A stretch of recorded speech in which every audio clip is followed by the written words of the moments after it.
I got emails popping off left and right. I don't know why, but at least it's only on my end. So Yeah, let me go here. yeah, go. Welcome to the Odd Shoe. I'm your host, Beefo. This show is being sponsored by our friends Punky's Pizza and Pasta, located at 2600 South Wallace. My personal favorite eatery in the neighborhood. They have the best selections of pizzas and pastas, as well as sandwiches and salads. Any spot in Bridgeport. Currently, they have what they're calling the Pizza Happy Hour. Mondays and Tuesdays only, between 4 p.m. and 9 p.m. You order a pizza from Punky's, and you get 50% off. Yes, you heard that correctly. 50% off pizzas ordered from on Mondays and Tuesdays from 4 p.m. to 9 p.m. How in the world can you get 50% off the best pizza in Bridgeport? The Pizza Happy Hour. Hit the website, punkyspizza.com, for all your carryout or delivery needs, or to cater your next party. You can also call 312-842-2100. The Scarlotta family will take care of you. Punky's Pizza and Pasta. This show is also powered by you, loyal 108 supporter. Please subscribe to our YouTube channel. Feel free to tickle the undercarriage in the process. Like, comment, turn on notifications, most definitely super chat. That's how we get paid, and that's how we continue to make the content you know and love. Tonight's guest, he's the host of the Blackout Show on the Gee and Grid YouTube channel, which is the only other White Sox podcast challenging us for #1 minority podcast on White Sox Twitter. Chris Gonzalez, welcome to the Odd Shoe, my friend. Hey, that picture is like right before my hairline started to recede. Like, that's a great picture, man. This is almost like a Christmas card. Your dog looks awesome right in front of you. Like, I fucking love that picture. It's tremendous. That's one of the best Christmas cards that my mom put together. So love that very much. Now, I've been trying to get you on here for a little bit. We had a little scheduling snafu before. You've had me on the Blackout Show a couple times. I have had Ozzie Jr. on here. And we talked a lot. When I had Ozzie Jr. in here, we talked almost extensively about the manager's situation. But what I've heard from you, Chris, you have some interesting angles and takes on the current White Sox, and I thought it would only make sense to have you on here and go through some of this stuff. But before we do, I need to know more about the Blackout Show, my friend. When did the Blackout Show start, and what was the impetus for you getting that going? How did that work in the beginning? I feel like I have to go back a little bit more before I get to where we're at. Go for it. I don't want to get too spicy with it. I'll try to make it as professional as I can because it's an interesting beginning, but it all started from my co-host. He had an interesting tweet back in the day, and you know how Justin is on Twitter. So I love Justin. When he was younger, the filter wasn't as it is today. He said something interesting. I had a really good connection with him at the time on my old platform, and brought him on as guest prior. And I backed him up though on what he said. And I had a prior person tell me that we shouldn't have him on our prior show.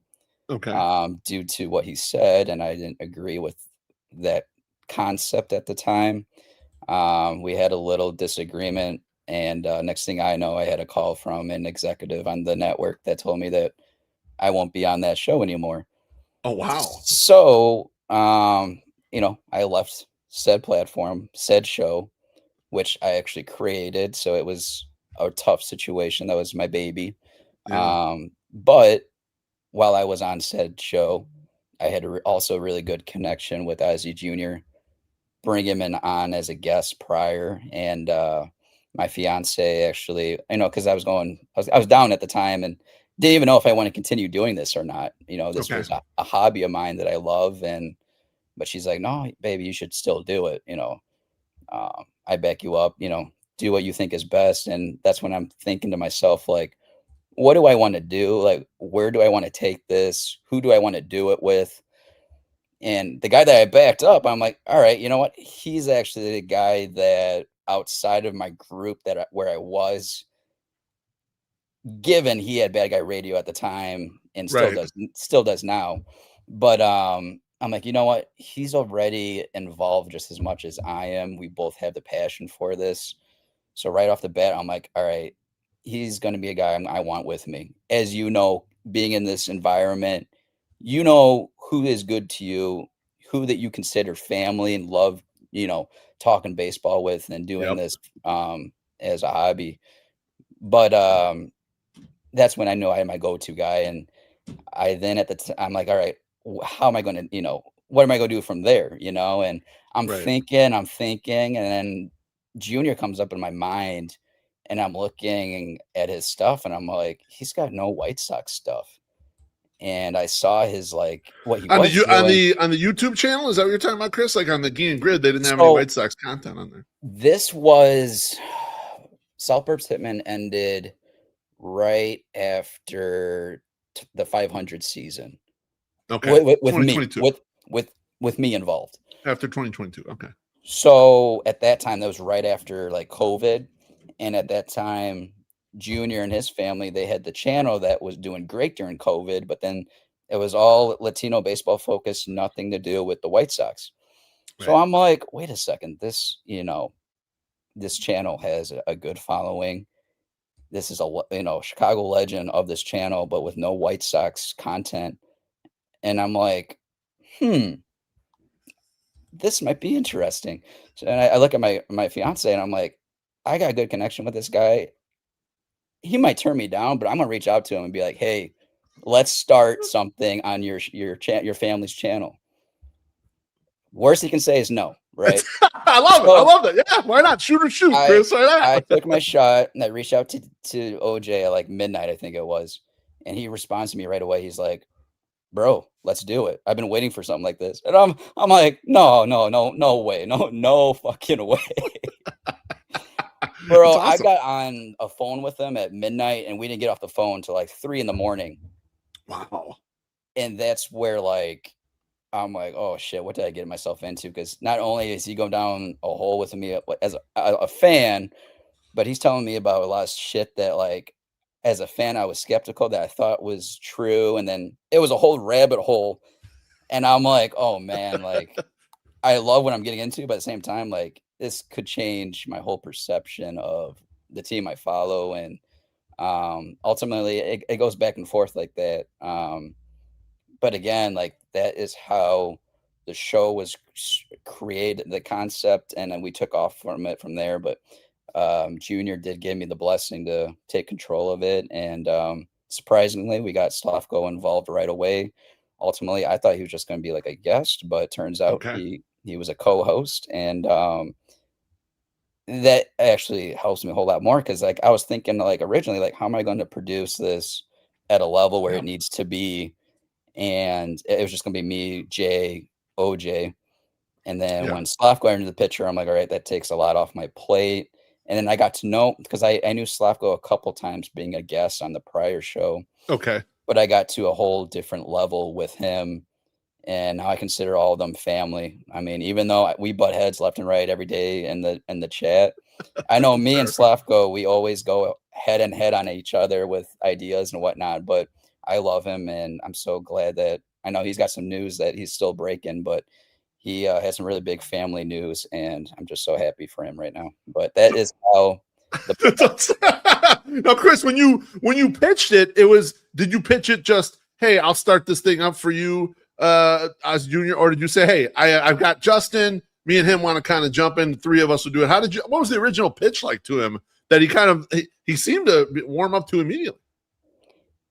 so I want to answer two different ways. One, it was a combination of that, right?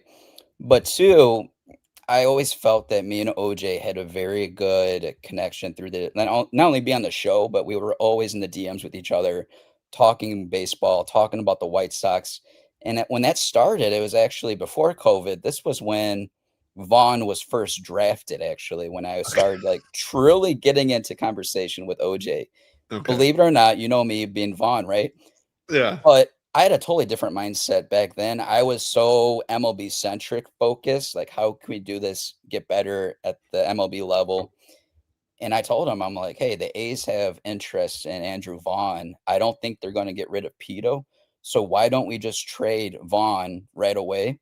Bring that value back to make that team truly get that value to make it a stronger roster. And I Yeah. told him, I'm like, trade for Sean Murphy. So this is before Grandal was signed. So we Wow. would have solidified our catcher from the get go. With We not don't have to without worry much about money out the Grandal. door. So you But could have spent the money elsewhere. Yeah. exactly, exactly. So Interesting. It's after funny. I told Junior that, he's like, wait, really? Like you think he's like, holy shit, no, that actually does make a lot of sense. And like ever since, that conversation sparked, like we've always been close. So it's interesting how that transpired too, from me being so MLB centric to like a whole front office perspective of not only the MLB but the minors as well. Yeah, absolutely. And I've been on the show a couple times. You guys dig deep. I've had some great conversations with you guys on there. When I Mhm. look at I kind of look at the White Sox podcast sphere as having kind of different types of shows, and I would say that you guys are your own kind of thing compared to the rest. I don't think you're like any of the other shows, is what I would say. But how do you see where you guys kind of fit in the broader group, the ecosystem, if you will, of White Sox podcasts?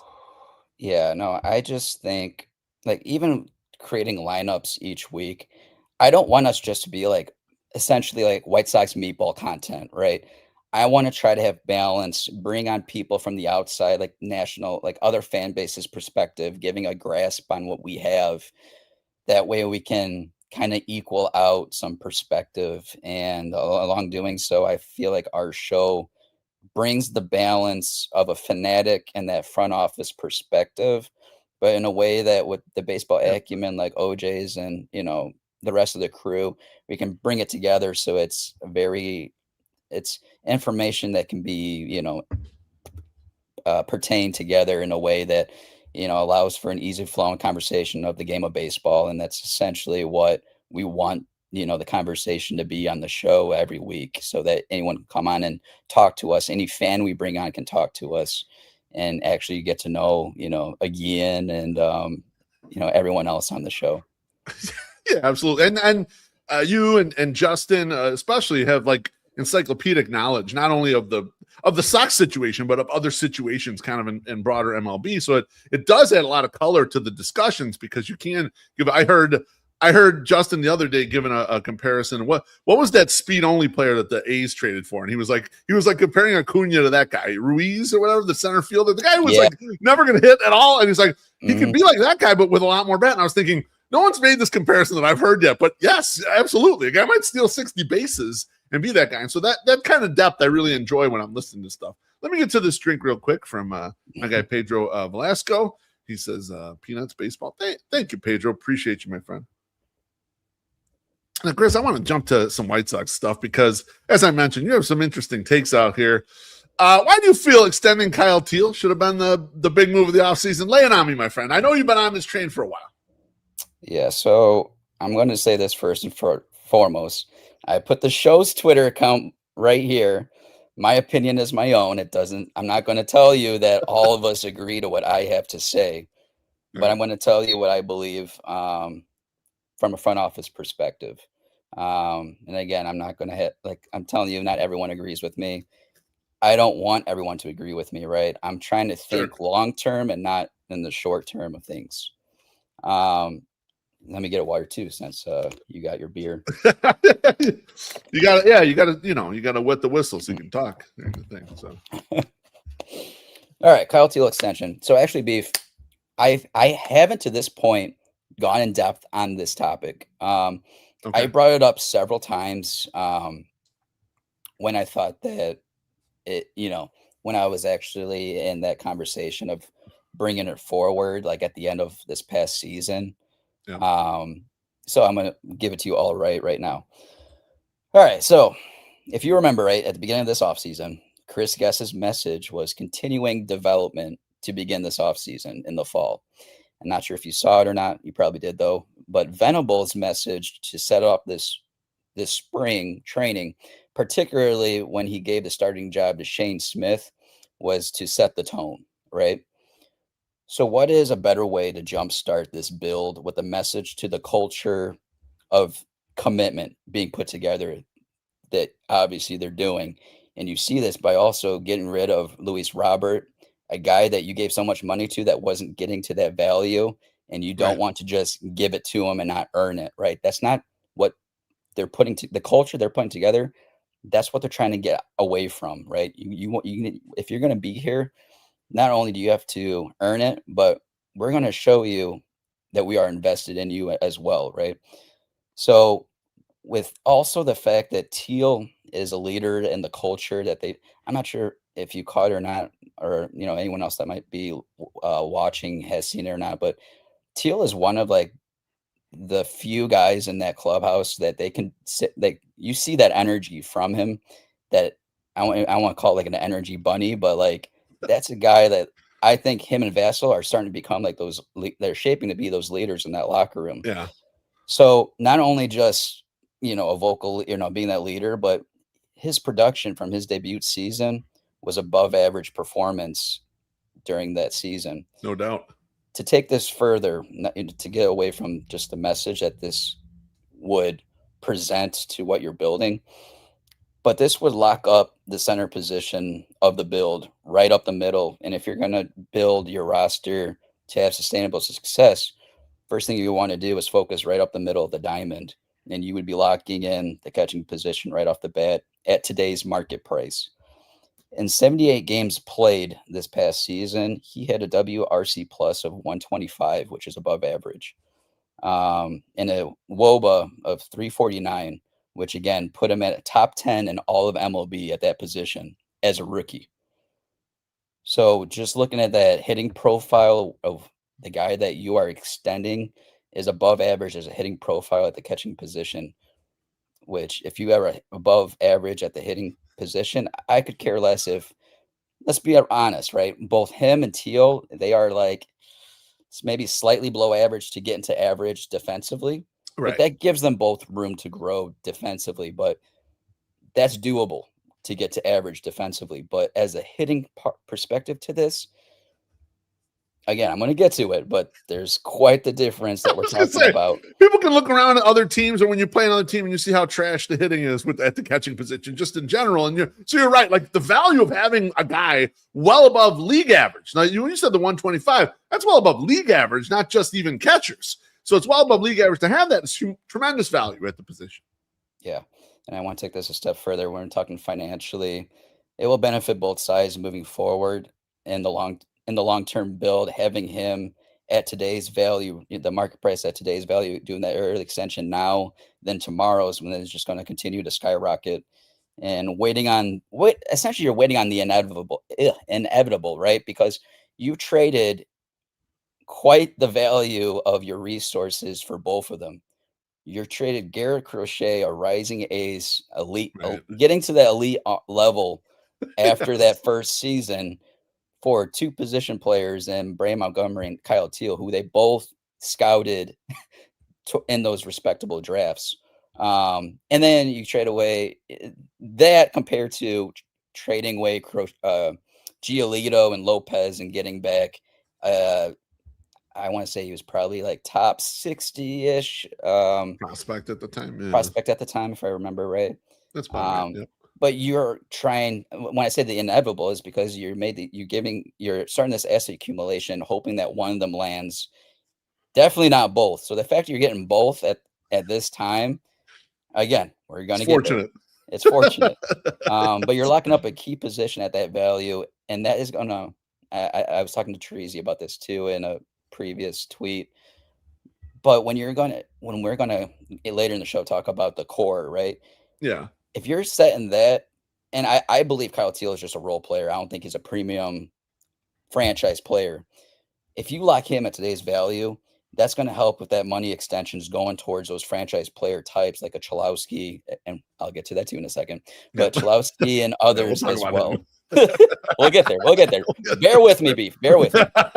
My last point to this, essentially, though, is I think that this is forward thinking, and I know Trees and I talked about this too.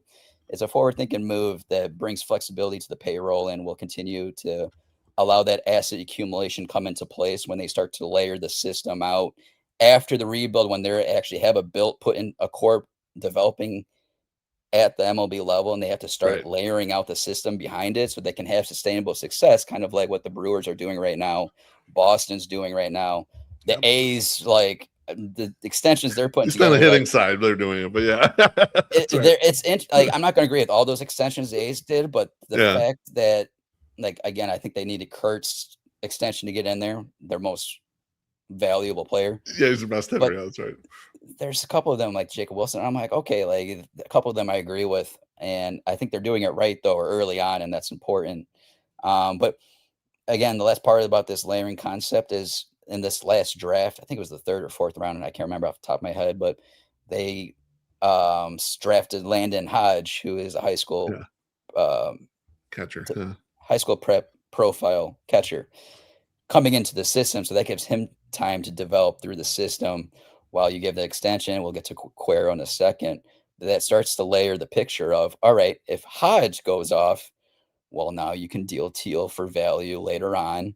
Or if, that's not the case, you can always flip Hodge and just keep that trend going. Maintain with who you have. That's right. Yeah, that makes sense. Yep. Interesting. I like this. I hadn't heard this fully spread out and baked.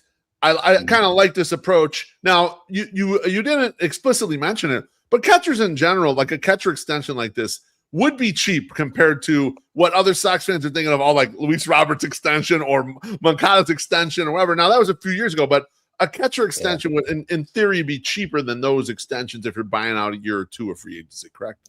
Yeah, you reminded me because I did the whole like I got the whole contract set up of their payroll itself, and then I pulled up a similarity with Samuel Basallo out of Baltimore. Yeah, the young guy that just extended. Yeah, because that gives you a guideline to work with. I don't think. Again, there's a little caveat to this because I just think Basallo, I'm not sure if he's going to stay at catcher or go to first base, but regardless, that value I think is a little higher than Teal's is as a hitting profile. So I'm not sure I would, go over that value, but I would definitely be between where he was and Christian Campbell's contract that Boston did last March, which I think that was like 75 million and Basallo's was like 80, 85-ish or somewhere along that line. But essentially doing that extension, like what you said with flexibility that you brought up, you can get an extra year or two on that contract. And at the moment, he's a free agent after his ARB years in 32. And he'd be at the age of 29, if I remember right. Let's see. Okay. 24, 25, 26, 27, 28, 29. Yeah, he'll be after that age 29 season. So if you want to get him for an extra year or two in that extension, go ahead and do it. So that way he can get that second big deal by the time he's 30, 31-ish. And then at that point, if it's me, again, this is way into that rabbit hole, but like 2 years out from that, at that point, if I remember Basallo, he'll be at 15, 20 million AV. Okay. If you got 2 years of control at that value 6 years from now, that sounds cheap, right? You want to talk about your cheapness with the Grant Taylor deal? Exactly. I don't want to give like too much of my eyes there, but like that's where the game starts to get fun when with the way I'm trying to build this. If I'm an armchair GM, right? Yeah. One day I get out of my 9-to-5 federal job and I can maybe go into a front office, but at that point you're considering like, you know what, I'm building by the years 30 through 32. I'm trying to build sustainable success and start to layer out my system by then.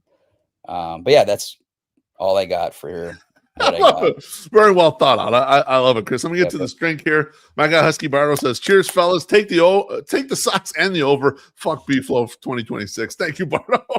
I'm okay with my under 68.5. I'm not worried about it. Not that I like the long-term future of the White Sox. I'm just worried about the first 3 months here. We're going to be shuffling around some guys. I don't know what's going to happen. Yeah, I think I got a feeling like 72 is a good like spot. Right about where they're gonna. Yeah, it's gonna be. I was talking to Jordan Lazowski and I said I feel it's somewhere between 64 and 74, somewhere in there is where they probably land. But we'll see. Now you mentioned the Teel extension. That leads me to Edgar Caro. You seem now you seem like you want to choose a path here, and maybe trading Edgar Caro as part of the path. Why now? Yeah, I'm gonna make this a lot shorter because I know we got a long ways to go in this. Really quickly. So trade Cuero now. Okay, yes. So my way of thinking of this is take advantage of the value and control. I don't feel he's a primary catcher in the long term. Okay. Right? So if there's a franchise out there, a contender right now that sees it that way or sees that value where it's at right now, let's take control of it. And I'll get to why in a second. But in 111 games played that he had last year, his WRC plus was 95, so which is slightly below average. And his OPS plus was at 94, which is below average. So he's got a huge weakness for power with a low barrel rate, right? So again, that's why I'm not really, if there's that big difference in the hitting profile, I don't really see it going too far, get into that average point. Yeah, at a for sorry, a primary catcher role. And with his weakness being that, again, he does have, with the holes that we have on our roster, that you can take from a position of strength and get to that asset accumulation that's needed to complete this build as it goes forward. I think it's huge. Don't get me wrong. I do think there's growth as far with where his contact rates are, and his plate discipline is pretty elite. But when you have that disparity of that weakness of that power, where it's at, I just don't think that's going to take you to where a lot of people are trying to hype him up right now to be as a primary catcher. So essentially, again, I don't think he's a primary catcher in the long run. Maybe I'm wrong, but again, with the position of strength that you have, I'm willing to see that production rate that we've seen and go on that and trade him, at this rate where the value is at, because I don't think it's going to be higher as we go on. It's funny that Yeah. I had Jordan Lazowski on here, and he kind of echoed the same sentiment, Chris, in that if you could get a similar valued kind of player or similar level prospect player in an outfield spot, he would flip Carroll for that person right now. And it kind of sounds like that's like you're leading in that direction. Is like, hey, if we can get someone similar age and pedigree and all this stuff that we can get in here that we could plug in a spot where we have a need.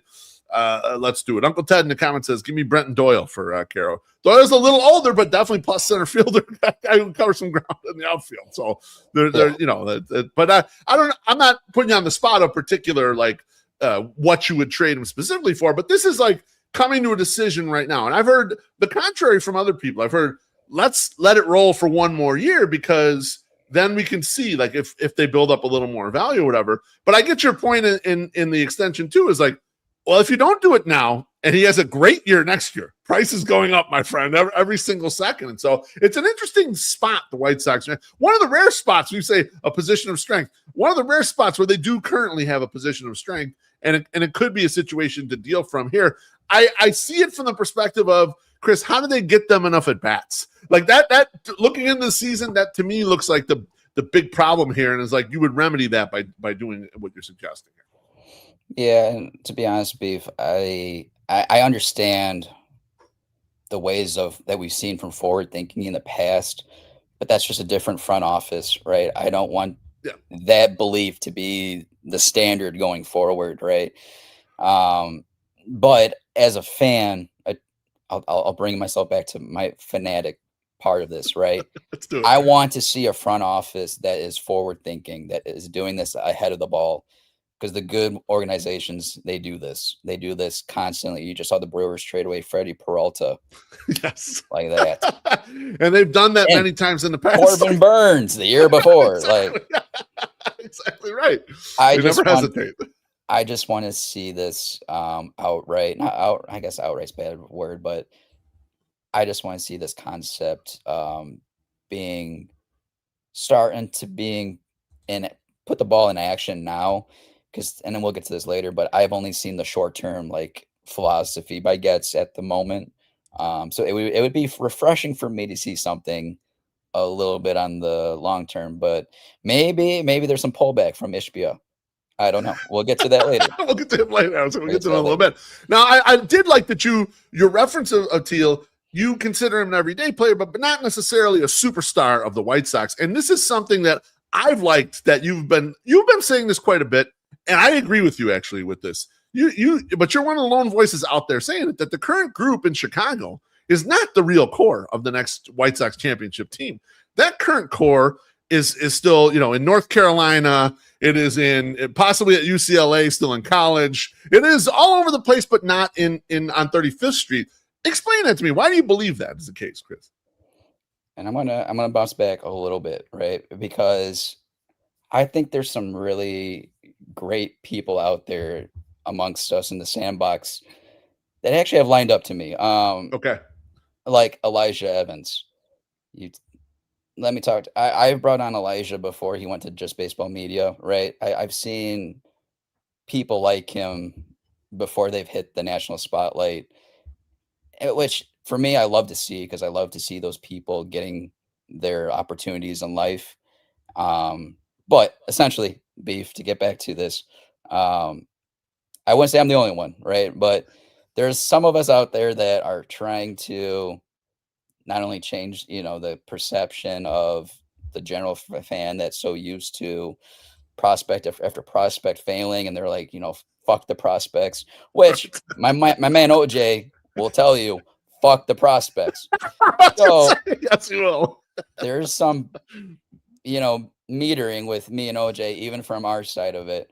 But he's starting to understand that too, that you just can't have that mindset, right? But to get back to me, why do I see it the way I do? So before Colson Montgomery was promoted, I had four prospects at the time ranked above him due to their ceilings, right? All four of those guys haven't been debuted yet. They're below him. So that's just at the very get-go of last year, right? Right. Since I've posted that top 10, at the time before then his debut, and it's changed since because of the draft and other moves that were made. And again, I know for sure I've tweeted the last top 10 I had of the system, but and ironically, the last one I did was like probably 2 months before the MLB pipeline posted theirs like a week ago. Yeah. And Yep. The top 30. Yep. when I saw the MLB pipelines, when I looked at mine and I'm like, "Holy shit." Like, there was some similarity there, but, like, some others where I'm like, I'm glad I ranked mine where I had them than the Comparatively. pipelines. Not saying that I'm better. I wanna come out there with a huge ego, right? Although I do wanna say I like to look at the pipeline as, like, a system view of, like, rankings of each team, but I don't really give them huge emphasis on like truly following that publication. Okay. There's some other people out there, individuals that follow college baseball, for example, or fantasy sports that I actually view have a whole lot better acumen for their Okay. view of the game and prospects and whatnot.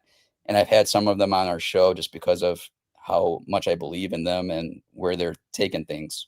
But essentially, yeah, obviously, I have Teel in the core, but the rest haven't made it through the system. Teel was one of those players I actually had above Colson at the time. Okay. So again, that was just we only saw the first wave come up, right? And there's so much, Correct. I think, better prospects with ceilings that are on their way up. And Chalowski, actually, again, a guy that hasn't been drafted yet by the White Sox. Right. If he's not here yet, then obviously, I'm telling you, the core is not here yet. Right. The number one, So the no-brainer number one overall ain't here yet. I mean, that kind of makes sense. That guy's yeah. gonna be.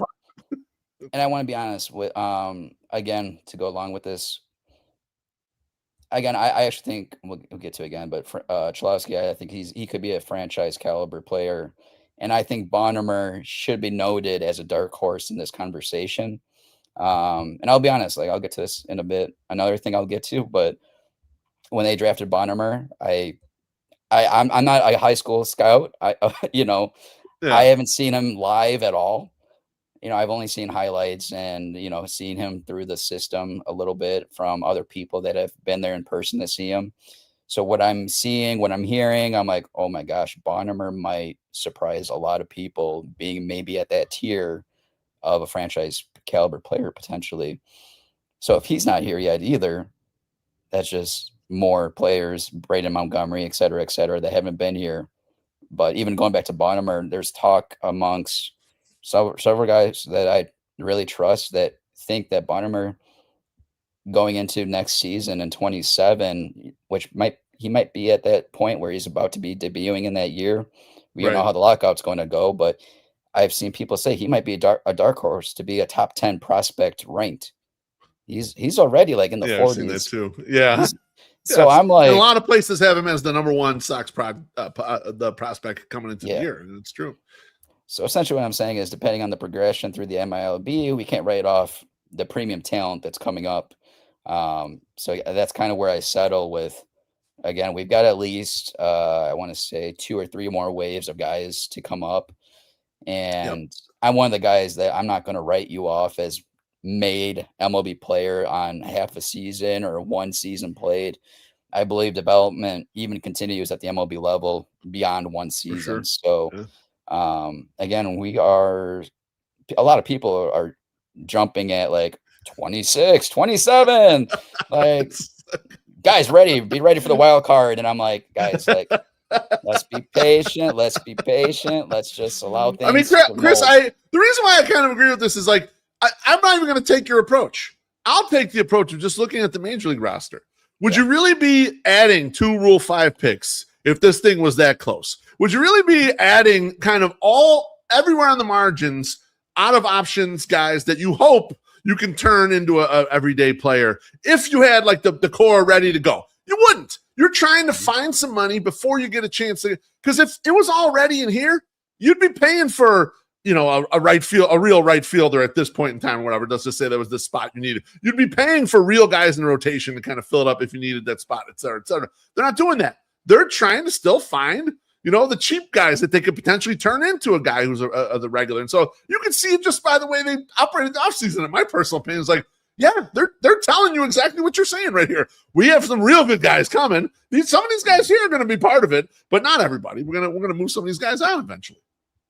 And I'm glad you said that, because when you're talking about real 5 guys, we're going to bring that up later about the whole flipperoos. But don't get me wrong. Like, actually, I can't remember if I tweeted this or not. I know I brought up in conversation with the guys, but when the real 5 draft, the prep before it, I was saying that the White Sox should absolutely grab Shane Smith, right? He was the best available to go number 1, but I didn't see him having the season he did as in the rotation, the innings that he ate. I'm absolutely proud of Shane Smith, and then he's going to be opening a day starter. Like, all the best to him. Again, I absolutely love him, but again, when you're talking business, that might start to that there's going to be decisions made. There's going to be decisions made. Agree. We're going to get that in a little bit. Again, when it comes to Mike Vassell, we'll get to that too. But that's a guy, like, I had no fucking clue that he was going to go out there and be Batman. like just the season that he had in that pen. Give you 100 innings out of the bullpen, 2.5 ERA, like crazy. Remarkable, crazy. Right? And if you're Chris Guest, you're like, yeah. Just like we planned it. High fives to all of the front office. But mentioning that, actually, Chris, you know, I've seen you be fairly critical of Chris Getz to this point. And I think Sox fans in general, when it was first hired, no one really liked the hire. And then as it came along a little bit, Sox fans started to buy in a little more. They said, okay, well, this looks a little more like what a modern GM should be doing, and we're going there. But I've seen you be critical. What are your main objections with what he's done so far on the job? So I feel like, you know, all of us sandbox of content creators, we should be critical, right? We should take a step back, view it as it is. You know, some of us might be, you know, better than others when it comes to the acumen of the game and baseball moves being made.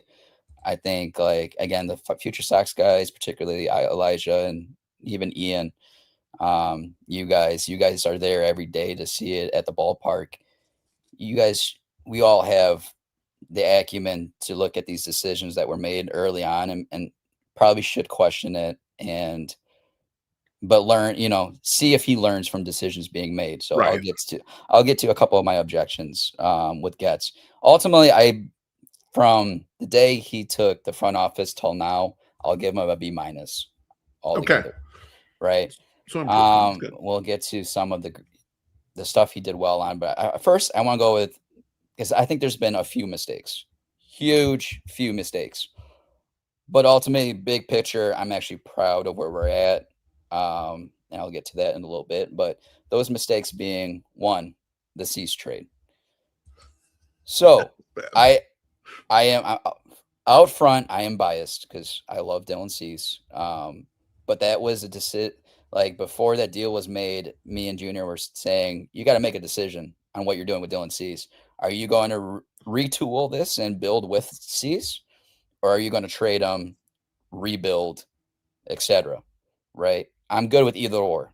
However, and I can't really fully blame Getz on this because technically this was Rick Hahn made that decision a year too late. So talking about like being ahead of things, they weren't. They waited. They're going to wait Right. this out. So the fact that that decision was made a year too late, and they made this they trade him in 24, beginning of 24.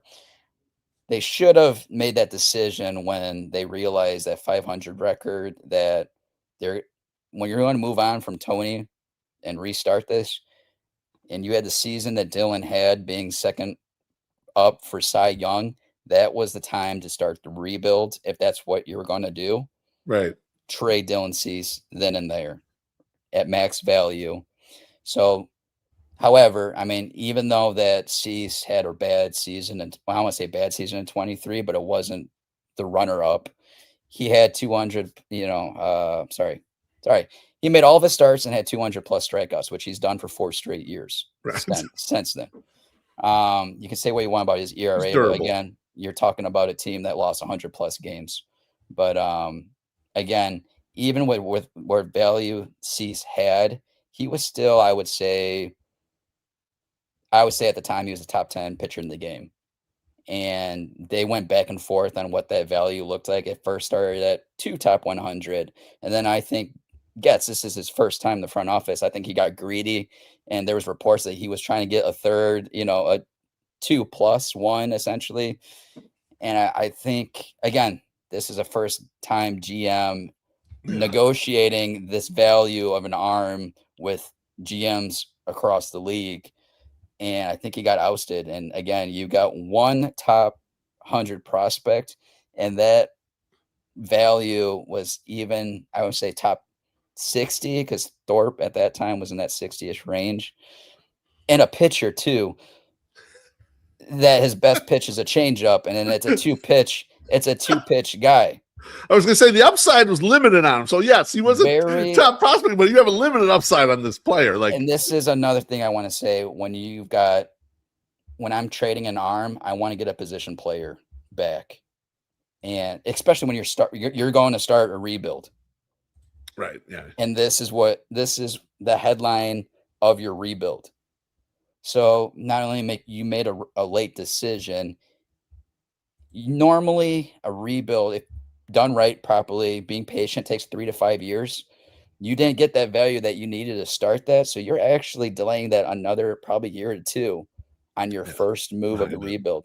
So again, it is a mistake, but that's one that was essentially, I want to say partial, because you could have got more if you did it a year prior, but that was out of his hands. So that was one objection that I thought was huge. Second one, year later, the Hagen Smith slot selection. Um, I'm not going to go off with a huge ego, and I'm telling you, I have receipts of this, guys. Before that draft, I'm saying, and again, I understand why they picked Hagen Smith because with that being his first draft pick, I think as an organization, he's saying we want to take this with where we're comfortable with, which is drafting and developing We know we can arms. develop this guy, right? But if you're trying to get to where we need to be with position players, drafting and developing them, you got to get out of your comfort zone and put your best mindset and draft at that in itself. Best player available at that moment. And if you're building up the middle of the diamond, I'm just going to say this in today's game, the best position and with the most value, the best players, best player variables, shortstop guys, shortstop oriented with their flexibility, et cetera, et cetera. Before that draft, again, I said there's two guys, position players, I feel at that selection that will be there for when the Sox pick, and that is one. I said JJ Weatherholt. Two, Connor Griffin. We went back and forth on that show that we had prior to that draft. Uh-huh.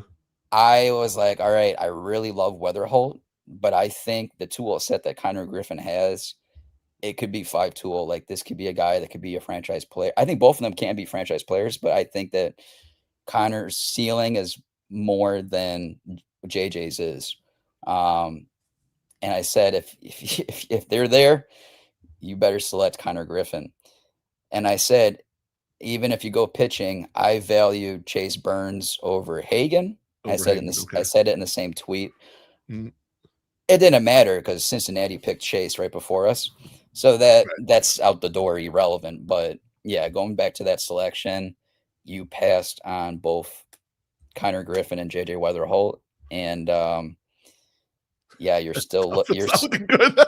that's I mean, Hagen again might still end up being a totally fine pitcher, but those guys are looking really good right now. again when I choose Chase over Hagan, but it doesn't. I'm not disagreeing that both are solid talents Yeah. at where they were selected, and unfortunately, the 2024 draft is probably the best one up until date of the last 5 years. Um, it's a crazy class, and not even all of them debuted yet. We've seen Yep. Kurtz come debut already. We've obviously seen Connor Griffin and Weatherholt go off in spring training right now Yeah. in their respectable Yeah. camps. They'll be up very soon. So it's talk about delaying the growth of your rebuild. Those two big I knew that one was going to decisions. come up, the Hagen Smith one, because Yeah. at the time, I can remember voices being like, don't go Mhm. arm, kind of the position player talent is high, and Yeah. I was at the But Ted brings up. There were some people saying Jack Keggs too. There was a yeah. lot of people were going in different directions. Hagen Smith was not the primary Yeah. direction. Most people were going for Sox stuff. So I would those are tough say ones to start with. I would say early on, those were huge decisions that he missed on, but I felt he recovered from those decision making early on, especially with those second round picks that he had back to back years of Caleb Bonnemer and Jaden Fauski. Those second round picks at their slot sections are probably the best amongst all the organizations' last two drafts at those two rounds. And those are Which is a good way to catch up. Again, and they're putting their money where their mouth is. They gave them, I think they were over slot value that they paid them for high school prep guys at their slot sections. And you see, and it's not just the White Sox, but other, organizations that at those slot selections, they'll follow the money, because if they're paying millions of dollars in the second round, there's a lot of commitment to those guys and where they see those guys going in their respective organizations. And I might have done differently on the Hagen draft in the second round. If I went Connor Griffin, I probably might have talked myself into Ryan Sloan, the pitcher that went to Seattle. But Caleb Bonnemer going right there, I'm not going to argue that at all. If I got the best bat in the first round, then I want my best right-handed Sloan, he went to York High School in Elmhurst. But right now, Seattle's, they took Sloan in the second round, and they took Kate Anderson in the first round this last draft. Hell of a combo that they did. But going back to what we were saying, though, he rebounded in those second round selections, and those are pivotal slot selections of value going towards our core that's being put together. Absolutely. Now I want to jump over to the pitching side, as we were talking a little Hagen Smith there. To me right now, the rotation looks pretty set for March 26th. I think it's most likely, it's already been announced Shane Smith's going to be the opening day starter. You have Davis Martin, Anthony Kay, Eric Fetty, and most likely Sean Burke. But there's a lot of young guys behind this group, kind of waiting in the wings. A bunch of them may start at AAA, some of them may start at AA. Beef, one sec. Before we get to that, I'll make this really quick, because I saw the question before that you had. I know those were objections, but two points I want to make about Chris Getz that I think have been outstanding is the short-term investments he's put together this past offseason, and the restructured international platforms are huge across the world that he put together, that he completely flipped from the previous front office. But go ahead towards our rotation. Sorry to cut you off. Yeah, no worries. Yeah, those are great points. And especially when they get the Dominican Academy up and running and start really drawing some talent from there, that's going to be something. No, I totally agree. That's a why wasn't this fixed before kind of thing? And you're like, well, thank God you're fixing it now kind of a situation. But no, I wanted to mention the rotation looks set, but there's a lot of young guys behind this. What do you think this rotation looks like on August 4th? We wake up the day after the trade deadline. Who's up here? What of the young guys are up here, have graduated? and are pitching on 35th Street for us. I'm just gonna tell you what I wish it's gonna be. Okay, I like that. I like that. It might not be this way, but at this point, I haven't traded Shane Smith. He's still here. Um, I'm iffy on Davis Martin. I'm gonna say he's still here. Everybody else though, Burke, I'm not sure where he's gonna fall in He this. makes it. Yeah. I think he makes a rotation opening, breaking camp, To but start the year, yeah. by the end of the season, I don't think so.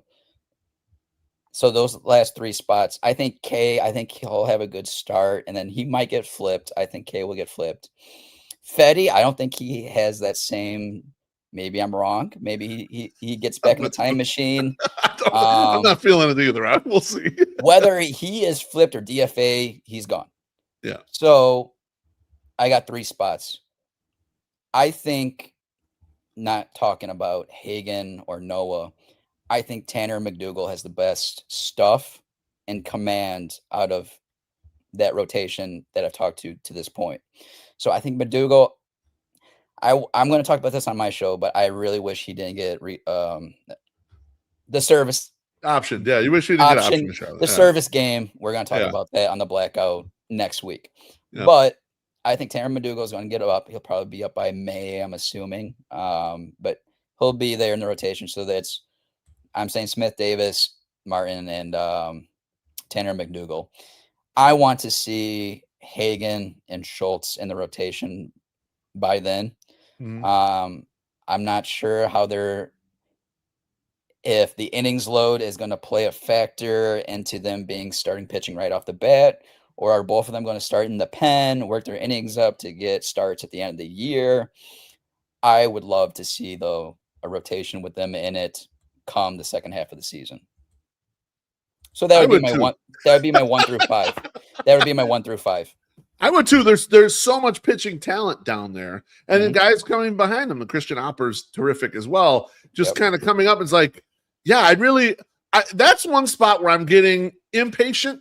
Chris, I understand the situation, but I'm a little impatient. I kind of want to see these guys. And then we got a chance to meet Tanner McDougal and interview him at Sox Fest, and he's awesome. Like the fans are gonna fucking love him when he's up here, throwing 101 at the top of the zone and then breaking off the breaking balls. It's like he's going to be such a star in Chicago if it all lands right. So I'm really looking forward to him. I didn't know what his personality was like, and I thought you guys did a great job with that interview that you did with him. And I saw the personality come out that you guys got him to open up, and I loved it. So I hope he becomes a fan favorite, because that's a guy that, again, I'm not going to toot my horn, but you might have heard about him from our platform a couple times last year at points. And I'm not going to just say myself. Again, Elijah Evans is kind of there with me when it comes to these guys. Me and him have been podium to podium on the prospects, and he's putting it out there plenty of times on Future Sox. And again, with Elijah, what I love about Elijah is he brings that to the national media, to the Just Baseball media. He talks a lot about our prospects, and I love to see it. We need to get more talk of our guys, because we don't get out there for us. We don't get respect at all. So, but yeah, that's what I got, sir. I want to. I love it. Now, you mentioned you hadn't traded Shane Smith yet, but you've said to me before, Shane Smith, he might be a trade piece from this group. Tell me about that, Chris. Why might Shane Smith be a trade piece out of this group? All right, mind you, what I talked to him about prior. I love what he's done. It's been great. It's fun to watch. But let's get this right, and you kind of alluded to it too. This is a Rule 5 guy. Guys, these guys, this isn't the normal, right? If you get guys that pan out the way that they've had at Shane Smith, Mike Vassell, take advantage of that, right? I'm not saying it might be this year, it might be next year, but with the control that's left that they have on their contracts, take advantage of that now. I think they are on a contender. I think they're back of the rotation guys, right? Sure. Yep. So let's take advantage of that value at the deadline, when you've got contenders looking for guys to eat innings later in the season. I'm a guy that, and first off, I don't think, let's just say that we kept them, Beef. Yeah. I don't think you're going to give extensions to back end guys, middle to back end rotation guys. So if Right. we're not going to give them extensions and invest in them, why don't we actually invest in them and get the value that they're showing? And I'm not, again, when I'm talking about value, I'm not talking about let's go trade for this vet, this vet. No, no, no, no. Guys in our controllable young talent that is Right. equal, or maybe again, I didn't talk about this either, but organizations don't value their prospects or systems the same across the game. So if Right. you get an organization that is a contender that doesn't value, you know, have a same value that you might have, if you think like this prospect that is blocked right now in their system might be an ace in the next 2 years, you might get lucky. So Right. when I say Boston, there's several arms in Boston. And what's interesting about no, sorry, not Boston, Toronto. What's interesting about Toronto is again signed Dylan Cease, signed Chris Bassett. They're putting arms, right there to contend, and they're blocking some guys that I'm really high on underneath. And I did mention Boston because again, I was thinking I had Toronto in my head, but Boston's the same thing. They've got like 7 guys on contract that are starters and 2 minors that should be in the rotation, breaking their rotation right now. They're pretty loaded as well on the pitching side of it. So I would, and I'm not even saying trade Shane Smith outright, package him and Vassell together, build that value of what you're going to get back. So again, if it's Cuero and Vassell, or if it's whatever package you want to put, you get that value back, and we're just going to continue to rock and roll because again, we're talking about the long run, not just the short term. Yeah, and this So does that go back to what you were talking about with building a team that's a little more like the Brewers, and it's something they said out of the gate. I mean, the Guts regime said this out of the gate that they're going to be doing this shit, that they're going to be maybe trading out of guys as they get further along, and they're going to adopt business models like the Rays and Brewers and Guardians, and so yeah, I mean, I think Sox fans are not ready for it yet, Chris. When it does happen, because it's going to happen. I don't know if it's going to be Shane Smith. I don't know who it's going to be exactly. But with the first time it happens, there's going to be fucking outrage because they're not ready for that's how they kind of want to operate. And so I'm glad you bring up this point. I'm glad you've been bringing up some of these names that I think are possibilities with regards to this. Now, last White Sox topic before we'll talk a little Ishbia in a second, but I got to get to it. Tell me why I'm way off on Rock Chalowski. We got to talk about Rock. I put it out there. I said, and I've been admonished by everyone who loves Rock Chalowski. I said, I feel that Rock Chalowski as a number 1 pick is a no-brainer number 1 as of right now. But I feel like, I'm putting NBA terms, think he's more Elton Brand or Larry Johnson, grandmama for us older folks, than he is like Shaq or LeBron. I didn't mean it necessarily as a slight. What I meant it as like temper the expectations of what it looks like a really good fucking player, and he'll be probably the best guy when he shows up. I didn't mean otherwise. Like I think he's the number 1 prospect when they draft him. The second they draft him, in my personal opinion. I'm just trying to temper the I don't think it's a world beater, but tell me why I'm a little fucked up here, Chris. Go ahead. The floor is yours. I feel that I don't want to say offense to it, but you're the loudest of the sandbox that we're in. You're the loudest of. I want to say that you're like you said, like you I'm don't not a hater. doubt I'm it. just like When you mention the I'm comparison, low man on him. Maybe what hits me is my generation is the LeBron. So when you're in high school, you knew Elton Brand where his volume was going into the draft. So Right. I get what you're saying, but at the same time, I'm telling you, Beef, put the zipper across the mouth because Slow I'm it down, telling huh? you, you've got a franchise caliber player at your doorstep. And that's why I said White Sox, don't talk yourself out of this one. So don't make this more complicated. I know, like Elijah, I brought him up several times, but he said we still have 5 more months to go, and I'm like, no, don't even entertain that right now. I don't need to see any looking more. at Justin LeBron or Yeah, Grady Emerson or whoever else is hanging around. There's 2 things that I've seen right from this is probably a year ago. I started looking at the next class even when we're looking at the Carlson draft.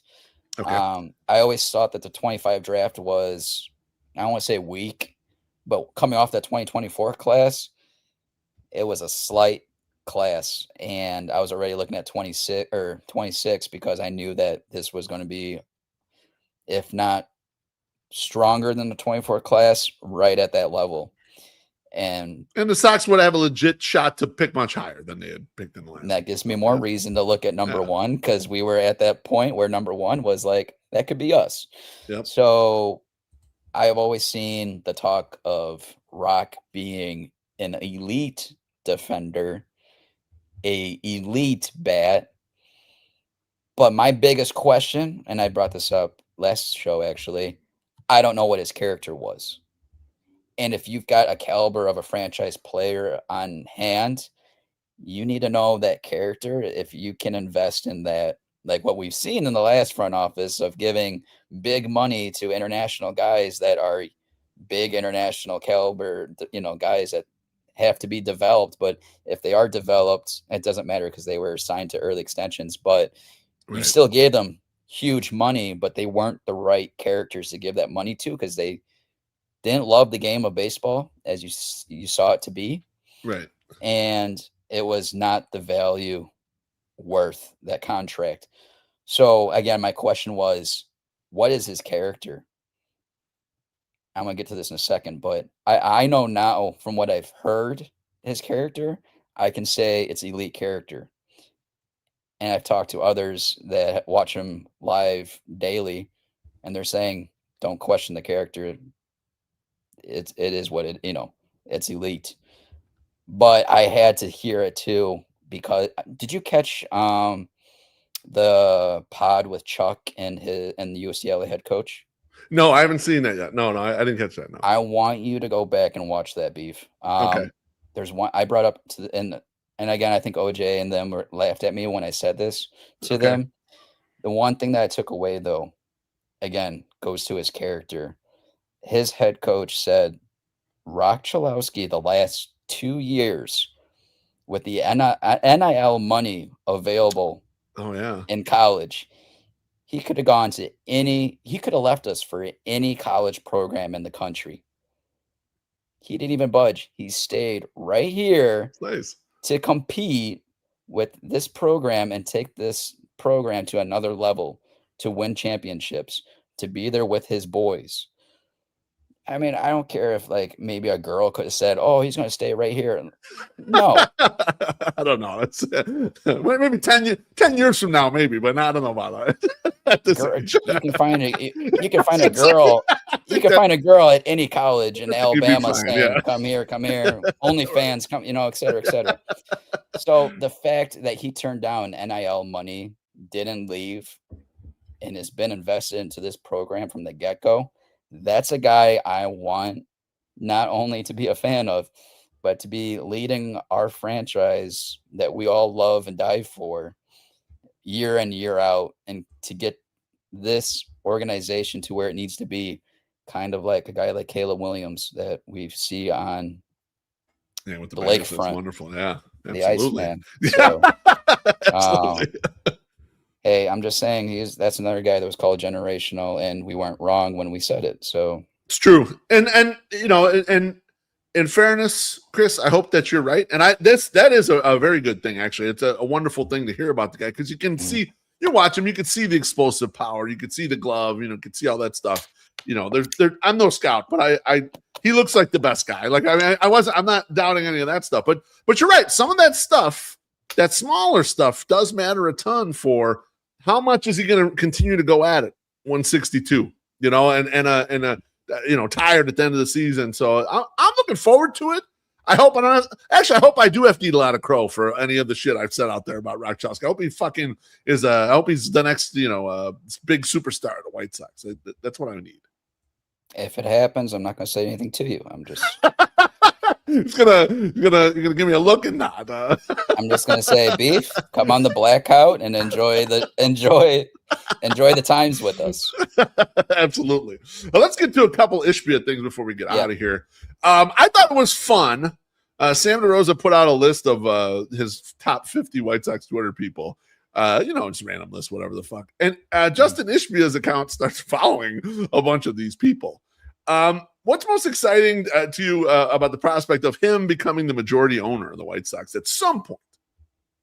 I didn't get a follow, so I'm very disappointed. No. He'll get there. I was gonna say, he seems to be making the rounds. He'll get there eventually. This is interesting because I understand a lot of our fan base when it comes to Jerry, and I've been there myself as a fan when I was younger too. But then getting into this platform with OJ's connection, their family's connection with Jerry, I get both sides of it, right? You hear both sides of the 6, discussion. 7. No, I'm just kidding. But I'm not going to be all out on Jerry, right? He's got his good and bad. But I'm just going to say it's time, right? I don't believe in his business. I want to say his business approach when it comes to baseball operations and being too loyal to a front office for so long. It's time to have an owner that is willing to put the right resources where it needs to be, and that includes that payroll, right? I mean, you're a big time team in a big time market. I don't think the Cubs are doing a good job on the other side of things. I don't either. So I'm just going to say the city's not getting what it deserves. And for a long time, that comes to any sport. And I just want it to come to a place where on this sport in this city, I want to see an organization doing things right. I don't want to have to look at Milwaukee and be like, they're a top 3 organization right now in modern baseball. Right. Right? Exactly. They are. I'm sorry to break the Cubs fans' hearts. I'm just being realistic with you. They don't spend $1 billion yet. They're going to be winning divisions at hand for the next 5 years. I'll be honest with you. Like, their system's ridiculous. Yep. They're still developing their guys right now, like Churro and others. And they find random guys and turn them into 2 and 3 WAR players. I mean, they're good at everything, basically. Like, I don't think people realize this, but the Dodgers, it's not just spending $1 billion. Their farm system is ridiculous too. Yep, they know where they trade from. Yep. Trading, draft, acquiring asset accumulation, layering 100%. Their system. That's what the best organizations do. And I think, I don't know, none of us knows what Ishbia is going to do, but it's a good breath of fresh air. And I'm very interested to see if he's going to be similar to his brother and spend that money, like, in Phoenix. That's true. I don't know his tendencies. So I just want to say I'm interested from what we've heard. And this is back in August, actually, but when the 78th lot was being discussed, from what I'm willing to share, from what we know, Ishbia was very heavily involved in discussion with the 78th lot. Them and the Chicago Fire, where I want to say they had finalized agreements in place, but they had tentative, negotiated deals put in place to share the lot. Okay. So I know that Ishbia, the priority was the stadium talk at the time. I'm not surprised about that because that's where Jerry's mind was. And if you're mentoring Jerry, you guys are going to be hand in hand on how things are going to look when how does this work? I'm going to give it, my whole fortune or partial fortune to you. Right. I'm not saying that's right or wrong. Like, I personally rather their focus be on what's on the field, but I understand from an investment side of it. They have to be a little more holistic on how they think about things. Be right. Realistic. So, and at least they're trying to stay in the city, right? Unlike other franchises. Correct. But right. I haven't heard. I know the Fire obviously finalized the lot, and I haven't heard anything, some of our crew hasn't heard further details of where things were left off at. Maybe they're waiting for the Bears to make a decision, then they can jump in potentially on, that conversation. But as far as the baseball ops side goes, I don't know where that is at on the Ishbia side. That's what But I was gonna. That was actually what I was let's gonna close with, Chris, let's because go let's we don't go know to, his. let's go to that question because there I was is a gonna little say, bit to it. we don't know his tendencies, but do you think when Ishbia does actually take over, he cleans house in the baseball ops, or do you think, as of right now, even though Jerry is still running it, that he's having some sort of input, some sort of dialogue, and is at least included in conversations as to what's going on in the baseball ops? Yeah, and this is all hypothetical, right? Yeah, it's Um, hypothetical. I go back and forth on this. When I saw you give me the question previously, I was going back and forth on this.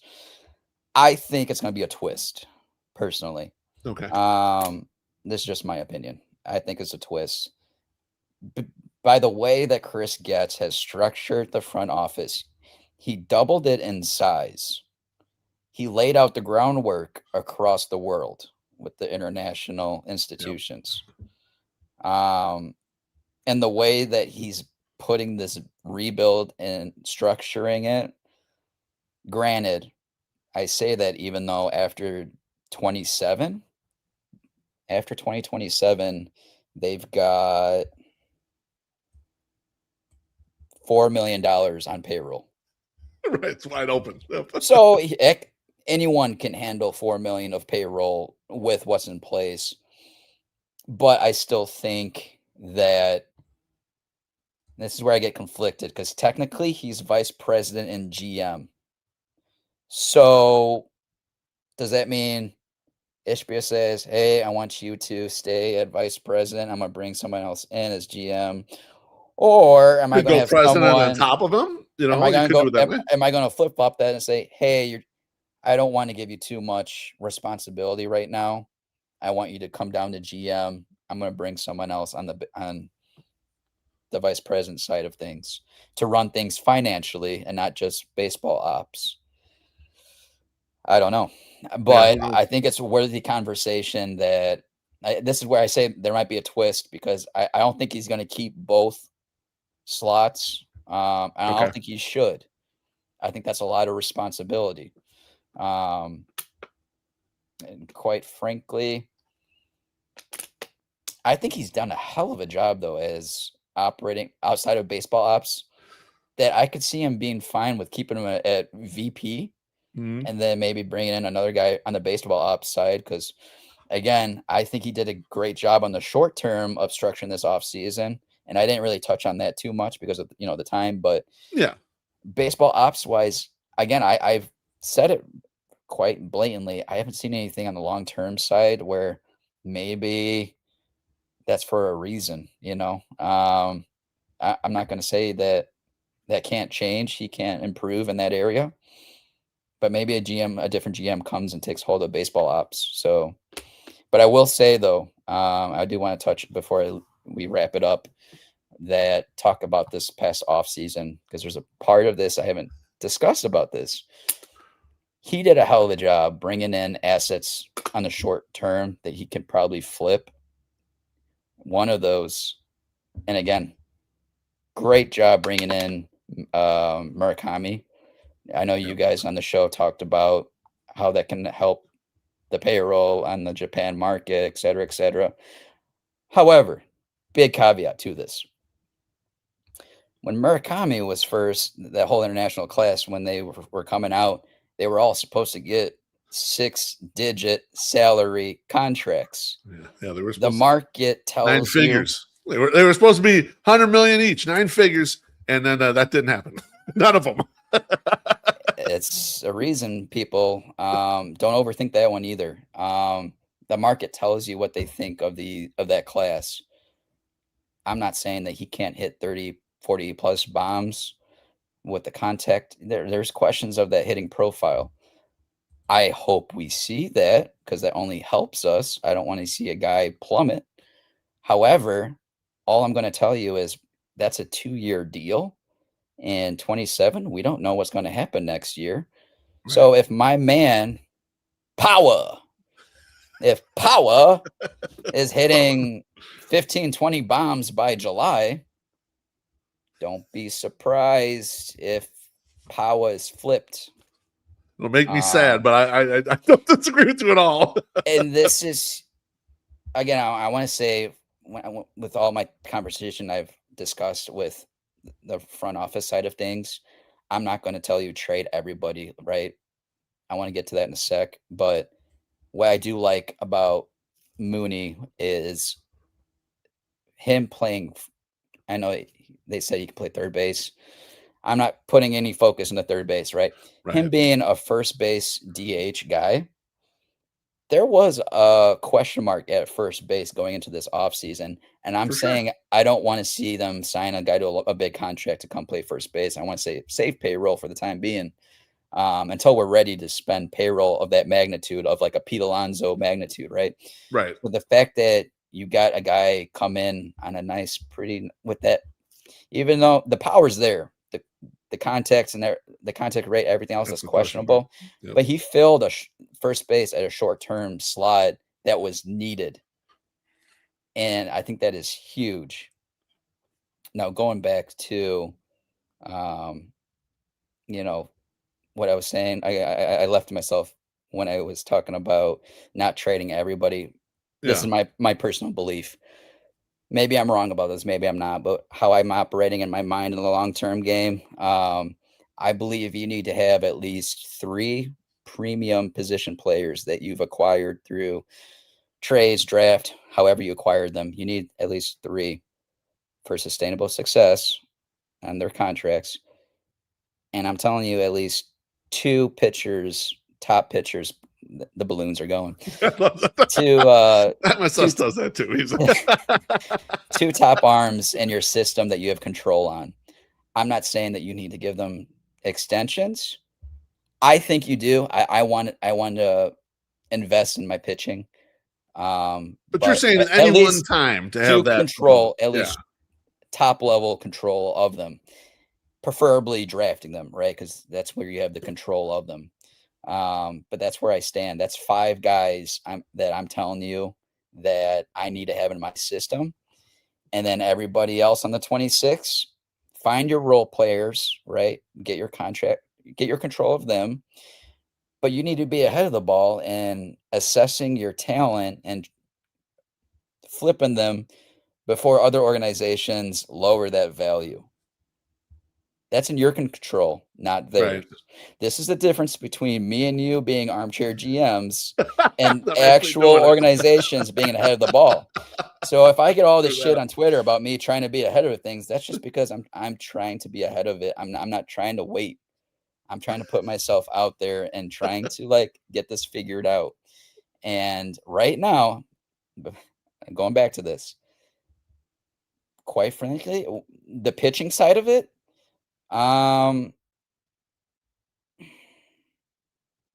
need to see. I think Noah's there. With he's got for sure 2+ pitches. He's got a third one there in the mix. Hagen, I need to see if he gets that 3rd+ pitch this year to include him. So I'm at like 1.5 maybe. That's pretty good. So, it's pretty good. Flipping that to the position player side of it. Yeah. Right. Just got one. Who's that? And we haven't drafted him yet. It's UCLA. But a part of me does want to say 2. Yeah. Because I think I just quite blatantly, I didn't see it coming with Bonnemer. He might be that guy. He with the, again, high school drafted guy, high school prep guy. The bat exploded immediately. He's might be the guy, you know. He's got a lot of ceiling to him and a lot of development to go. But if he has another season like he did in A-ball and high A and double A, if he just has that same production, I'm not even saying he does better than what. Yeah, no, just that batting line again. He does that again. You got 2. Got 2. I'm I'm going to be checking back in on this as we go throughout the year. Where you're at, Chris, with the count here. Now, Yeah. I do want to thank you though for talking Kyle Teel extension, Rock Chalowski, and Ishbia takeover. Remember, we ain't trying to be right on the show. We're just trying to understand. Anything you want to plug before you go? Before I plug, I just want to say, again, at some point you guys spend that payroll, and that's why when I talk about being ahead of things long term, extending a guy like Teel, that's because I'm trying to save money for when the time comes. And let's just say Bobby Witt Jr. is on the market. We can fit him in the payroll. So, thanks, Beef. Again, thank you, my friend. You Appreciate see it. me on Twitter. I know I might be a new face to some. Maybe people don't like me because maybe I come off as too direct on Twitter. I try not to. I know, again, you don't know how people actually talk when it's on the keyboard. Yeah, But no, I might be direct. I might come off as strong. I might come off with a strong ego. I'm just here to. I love the game of baseball. I love to, I love where not only our show's going, the whole sandbox. There's a lot of people I respect in here playing in this game with me. Beef, I've known you for, I don't even know how long now, for years now. Yeah, I would say years. yeah, exactly. I've got a good relationship with you, several others in this game, and I'm happy that I can finally make it on the Ajus. And it's great to have you. Before I give my shout outs, I promise everybody this is just how it planned out with my schedule. I don't have no receipts of the tournament coming up, even though that this is the premiere show for the tournament, essentially. Thursday, let's go, baby. Thursday, let's go. I don't even know my matchup, so I don't even know I made the tournament. He could have just had me on the bracket's not released yet. It'll be released on Thursday. I don't know if I'm a 2nd seed or a 16th seed. So I don't have those receipts. I promise anyone that reached out to me. I'm going to give my shout outs now. Again, I kind of linked to it earlier talking about the crew. I love my guys, on my platform. It's been tough times this past year. A lot of family stuff has happened, and our motto is always family first. That's how I feel like it should be on any platform, taking care of your loved ones and yourself. And I'm excited. I'm excited that that we're going through our stuff, and you had OJ on, and he's talking about season 4 in the Blackout, and I'm like, shit, I don't know what's going on. So, with where we were at in the off season, I'm just so thankful, that you've had me on. You had OJ on. Maybe we get Justin in on there. Definitely want to get Justin on. Slavko's face is back there on that wall. Yeah, it's back here behind me. Yeah, he's yeah. Let's see, where is he at? I know he's up other on the side wall somewhere. Yep. Oh yeah, he's all the way in the corner here. That's right. This is what you want, is right there. But famous. Yeah, I love our crew, love where we're going, and I'm really thankful for the people that actually that will DM me about the show and talk baseball with me. Again, I'm just so thankful that I have this opportunity, because there was a part of my life where, again, this can go deep pretty quickly, but there's a time in my life that I didn't think I'd see tomorrow. So the fact that I was at that point of my life, and now, if you told me, when I was at that stage of my life when I didn't know about tomorrow, if you told me back in that moment that, hey, the guy that you were rooting for when you were 10 years old, his son, you're going to do a platform, you're going to have a platform with him. You're going to, it's crazy. Bro, I think about those moments, as time goes on, and I'm thankful. I humble myself that this is the life that I have, that I've worked for. And again, thanks, Beef. I appreciate you. Thanks for having me on. I can't wait to have your other guys, on your platform, on ours. So, and again, appreciate that. That is my show's handle. I didn't put my handle because I don't want to take away from. I've got them both linked in the show notes, so everyone can get you on Twitter, and they can get the Gian Grid on YouTube. Chris, be good. I hope to see you at the park soon, bro. Hey, I'll be there opening day. Excellent. All right, let's hang out for a little bit. I'll probably be hammered, but let's hang out. I don't care if you're hammered, man. Appreciate that. We're gonna take a lot of questionable photos together, and sounds good. hopefully, they don't beat up on my boy Cease too bad. But I hope that we have a good opening day versus the Blue Jays. So, yeah. Take care, Chris. Be good. Thanks, bro.